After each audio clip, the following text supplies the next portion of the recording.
And good morning, everyone. Welcome back to NeelyFX. My name is Michael Neely, and this is the channel where we talk about foreign exchange trading, prop firm trading, and all those things that make the world a happy place, and hopefully making money doing those things instead of losing money. Because losing money, because making money is better than losing money. So, I want to give you a reminder that if you like this video at the end, then go ahead and click the thumbs up button, and if you want to be known, if you want to find out when we have more videos like this coming out, then subscribe to the channel. And if you want to talk to me directly, then feel free to make a comment in the comment section. So with that, let's go ahead and get into our risk disclosure, because there is risk involved. So here is the risk disclosure.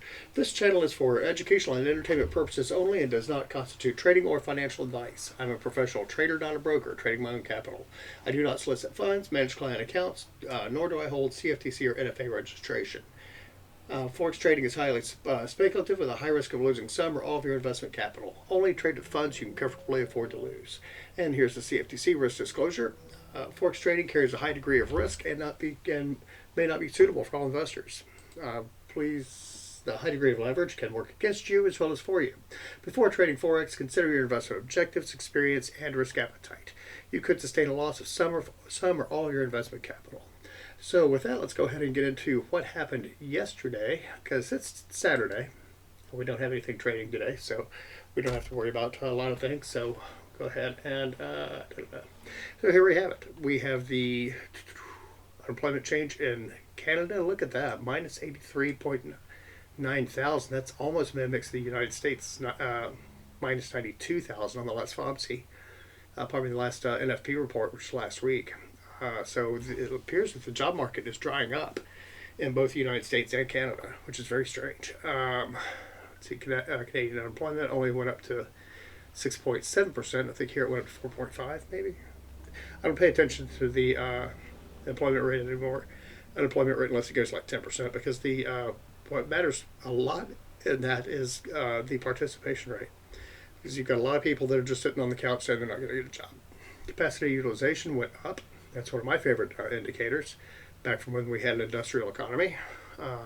It's not as pertinent as it used to be. Industrial production should be in there somewhere. It's usually released on the same day, but it's not released anymore, maybe. Here's the big one right here. Core PCE remained flat. This one's monster right here. The preliminary GDP was cut in half. Instead of a 1.4% expectation, we got a 0.7% expectation. So let's see what happens with that. Durable goods was flat, which is very strange. And also preliminary GDP as price index was up 0.2%. So that's another indication that we're going to have some more inflation coming, which means we should be set up for a rate cut, not a rate increase. So let's see what. So now the economy is looking more like it needs a rate cut. However, we're still far from that, in my opinion. I don't make those. I don't make those decisions. These guys help predict them a little bit. Boy, that got searched a lot yesterday. Did you see that graphic? So we're still at 98.1% of a hold in March. July. We're currently there. Nope, no rate cut in July. September. October. Maybe one in December. So as it stands right now, we are not looking at a rate cut for the rest of the year. That's according to the CME guys. So they're usually a pretty good indicator of what the Fed is doing. And some people are very interested to see what the Fed is doing. Some people really don't want to know what the Fed's doing. I'm kind of one of them. But at any rate, here's what we've got going on now. As you can see, I've added on a new indicator. This is one that got added on and then got taken off, and I've changed the profile and I forgot to put it back on. This probably could save me some money. And I'll show you how in just a minute. This is the 50. That's a 50. Let me do that. Can I go back and do that? Yes. Okay, because I want my other indicators in there. And when I double click on that, I don't know how to undo it. So one of these days I'll figure out Trading View. It's not as easy as it sounds sometimes, as it seems. Undo that. ATR is around 0.06. Oops. With it in dark mode, it's hard to see where the. There we go. Okay, so here we have the got a new weekly close right there, about 100.5.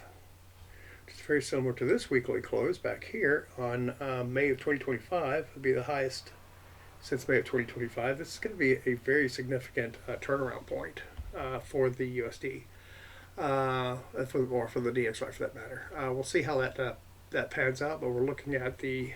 I'm going to draw rays on there. Horizontal ray right here for the May 2025 weekly high close. Okay, we'll do another one right over here. Well, we don't have to do that. We can just leave it there because they're so close. I'll just leave it there.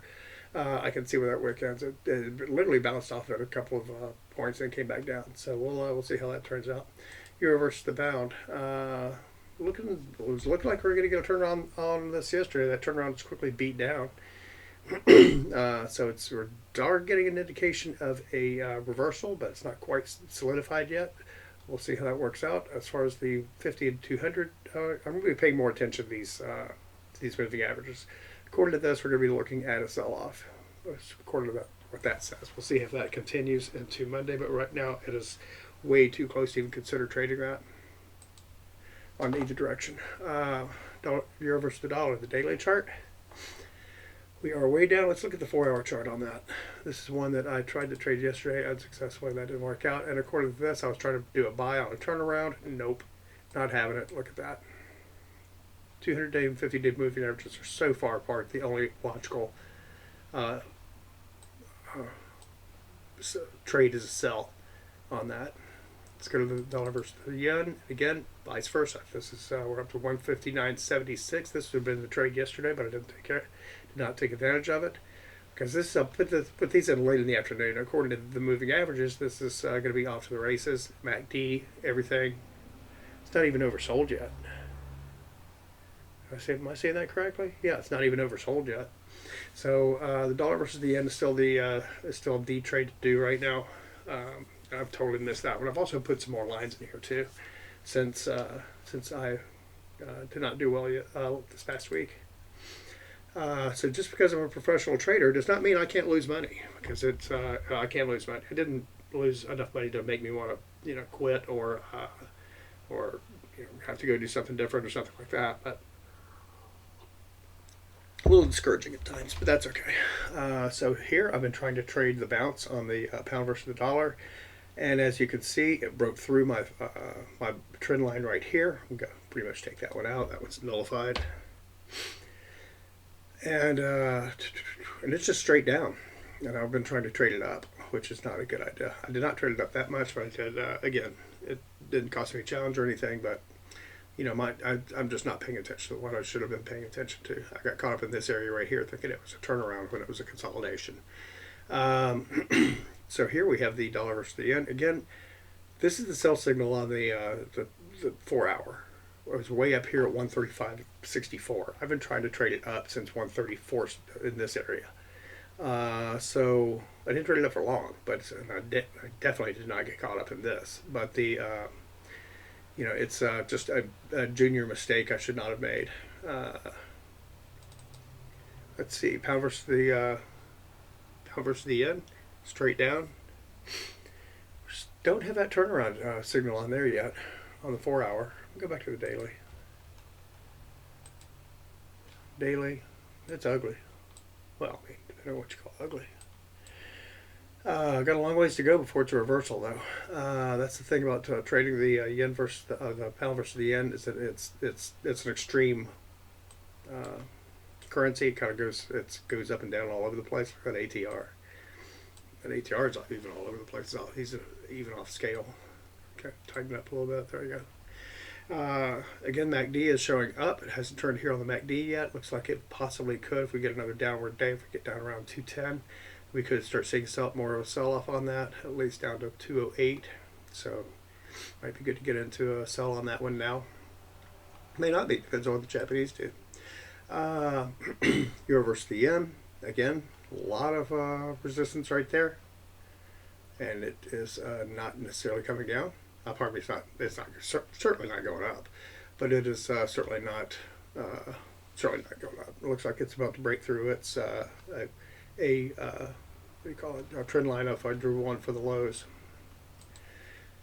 which I'm not going to because I already did that. Okay, this is the UCAD. This is all over the place. Again, he took a big jump on that one on yesterday's bad Canadian unemployment news. So Canada's running out of jobs. America's running out of jobs, it seems. It's mostly the tech sector. The blue collar areas are still going gangbuster because it's because no one wants to work because it's hard work, and it is about to be paid well. Tech is not doing as well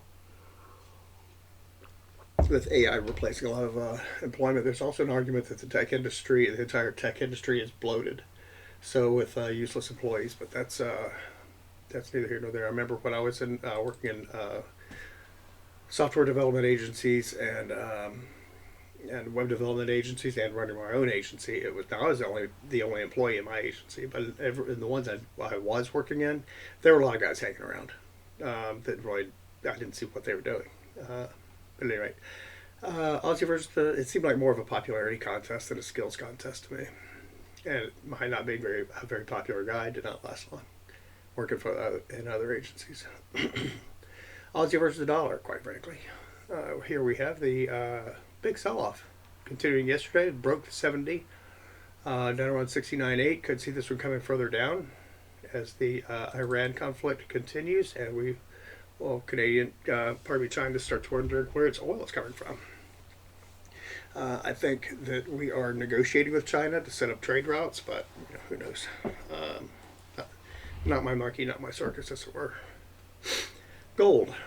Big sell-off on gold yesterday, down to testing the $5,000 handle. We'll see how that pans out on Monday, see if that comes down all the way. More metals. Oh, did I skip oil? How did I skip oil?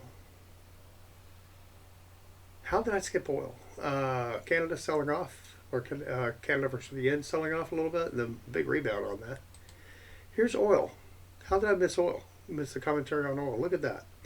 It's retracing back over close to $100 a barrel. Looks like we'll definitely get over it now that we've bombed Iran's oil, basically industry. So we'll see how that goes. It's probably not a popular thing for us to have done, but it's going to hurt here too. So oil is off to the races, and yes, it is up about 45% right now. See if I can get the numbers on that. 3 months, 70%. 1 week, 24%. 6 months, well, 52% in 1 month. How about that? So oil is quite the commodity right now. Back to the metals. Metals are cooling off. I think we don't need to look at those two. Silver. Let's go look at silver because it's one of my favorites. A big sell-off in silver also yesterday.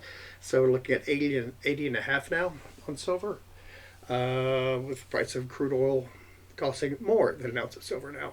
Let's look at the software stocks just for a second, just for grins. Across the board, this one's getting just hammered. Upwork. I'm kind of glad to see. Upwork, it's got a bottom right there, about 1175. I'll see if that continues past that. Let's go down to the weekly charts and see what we've got here. See if there's a bottom below that. Oh, yeah. 775, 945, and 1142. So it's got a big range of support right there. We'll see if it breaks through that. Ultimately, it's this is one of the companies that AI just took over and robbed the brains of whoever's running it, to the degree that they don't know where their money's coming from anymore. I guess I don't know how they're staying afloat. I don't think they're profitable. Key stats, volume, net net capitalization, earnings way down here, and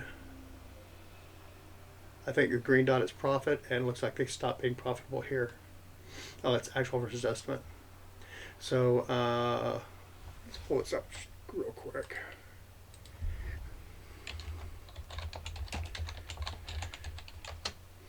Upward profits. Yeah, last time they reported a profit was in 2025.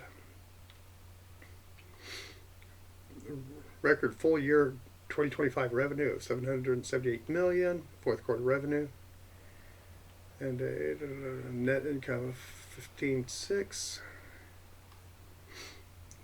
Estimated EBITDA of 52.9 million. Net income, just not saying anything about a profit though.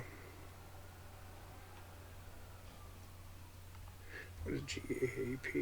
See what that is.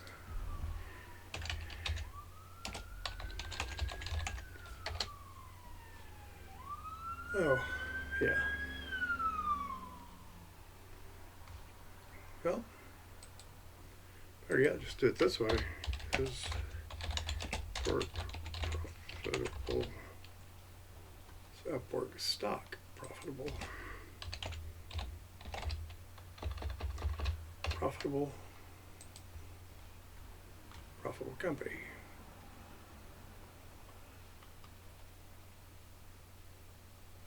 Yeah, I think they turned a profit like twice, 2 quarters, and then they've been down ever since. So it's they're not a company to hold on to. I don't even recommend working there.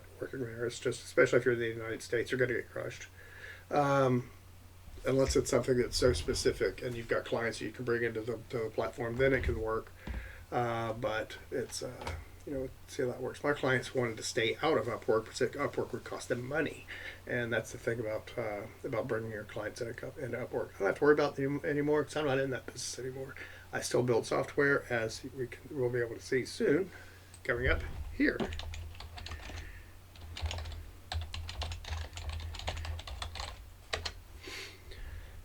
Oh, where'd it go?